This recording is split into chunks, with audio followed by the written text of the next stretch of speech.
Right, next I want to add some more layers of noise on top of this. And to do that, we're going to use a volume VOP. So volume VOP, which will be down here. Okay, so just like before, I think we used a attribute VOP before. So here we're just kind of writing VEX code, which I think you can view somewhere, but we are building it with nodes within here. Okay, so we're taking in attributes here and sending them back out on the other side. So we're going to be adding some noise to this. So the typical standard way of adding noise, when you're working with polygonal geometry or particles or whatever, would be to add a noise. So I'm going to get this anti-aliased noise. It requires a position, and then we would, before we continue, I'm just going to change this down a little bit so it goes a bit faster. Okay, and we would add that onto our current position. Okay, and then set that to out.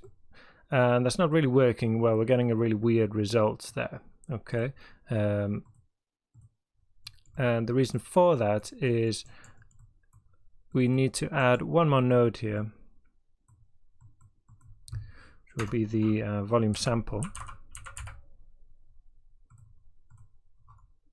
Okay, I'm going to connect this up to the sample position.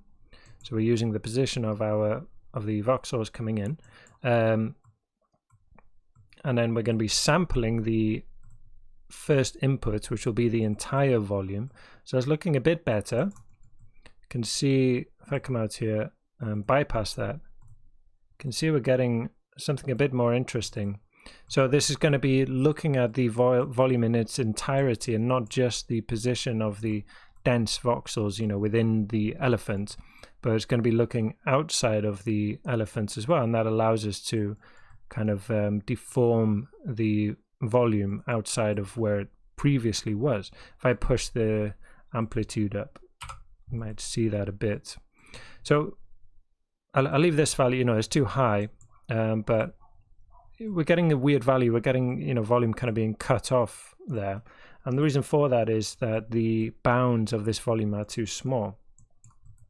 So to increase that, we just drop a VDB activate, drop that in, and then go to expand. And you can see something happening there. So here we're expanding those bounds around the volume. I'm just going to push this up until, we start to see. We don't want to go too high with this because, the more we add, the more memory we're using up. Let's drop these values, this back down to 1. And maybe what we'll do is promote these values so we can do it all out here like we did in the previous lesson in the first week, I think. No, in the second week. Promote that. So I'm middle mouse button clicking here. Middle mouse button click. Promote parameter. And yeah, we'll do those. Come back out. Okay. And then I'm going to set. So let's copy this parameter, this frequency, because we'll have to change these. I want them all to be the same. I don't want the noise to be stretched out in one direction. So right click, copy parameter, paste relative references, paste relative references there. And I want to have a higher frequency, so I'm going to push that up to 5. So you can see we're getting that noise really getting broken up now. And you can see hopefully that it's kind of outside its previous bounds. It's bigger. There's volume being pushed out. Which can get us some really interesting results. So amplitude definitely needs to come down 0.1 maybe. Okay.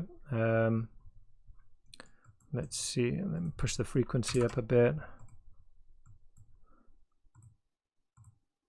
Cool. Okay. So I'm kind of what I'm doing is going in levels of noise. So here, this is my my big noise. And then a bit of a smaller noise, and then after that I'll add a smaller one again, which we might not see until we raise the samples, the resolution substantially. Let me do that now, actually, a little bit. Eventually, I'm going to push this up to 1000 for a final render.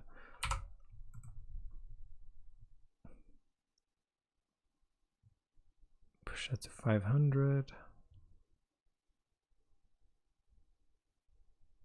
There we go. So we're getting a bit more of a crispy kind of detail there. I'm going to drop this down further, I think.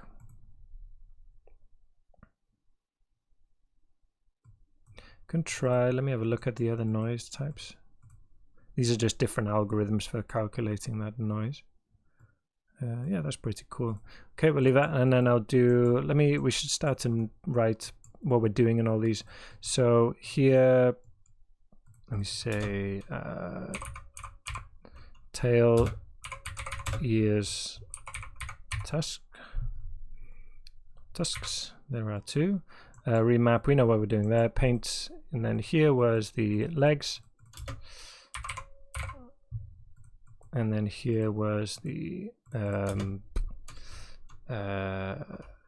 0. I'll put that because I'm dropping the values down again. And then let's put big noise here. And I'm going to do another one with a smaller frequency. So I'll put small. Let's visualize that, and we'll just wait for the volume to catch up. Okay, right now it's being, it's doing this 2 times, so it's kind of over the top a bit. So I'm going to raise the frequency up to 40. You can see we're getting those little frizzy details now. Drop that amplitude.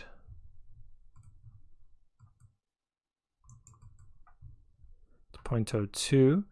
Maybe offset this so we're not applying the same noise in the. So this is just moving the noise over a bit. So yeah, we're not kind of layering the same noise 2 times on top of each other. And I think I'll drop the roughness a bit. Okay, that's pretty nice.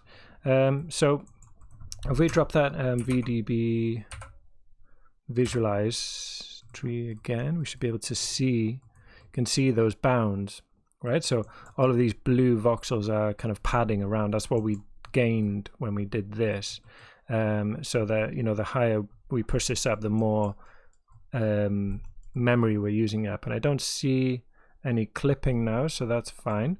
So but to save memory, what you can do is drop another VDB activate. Okay, and turn this on so that we can see what we're doing. And in this time, go to deactivate. There we go. And this deletes is removing those unnecessary voxels, so that should save a bit of memory for us. So let's save this. I'll drop a file cache. Okay. I'm going to set this to save current frame. Let's save it in the geometry folder. Let's call this. Remember, we've got elephant in there already, so don't call it elephant. I'm going to call it elephant _ cloud. You can call it whatever you want. But I don't know why I don't use that, but you can use either Bajio or Bajio SC. I think one takes less memory, one is faster. And then save that to disk and save the scene. And yeah, I think I'll wait until later to push this up. I'm going to be pushing it up substantially, but we'll leave it at this resolution to start playing around with the render.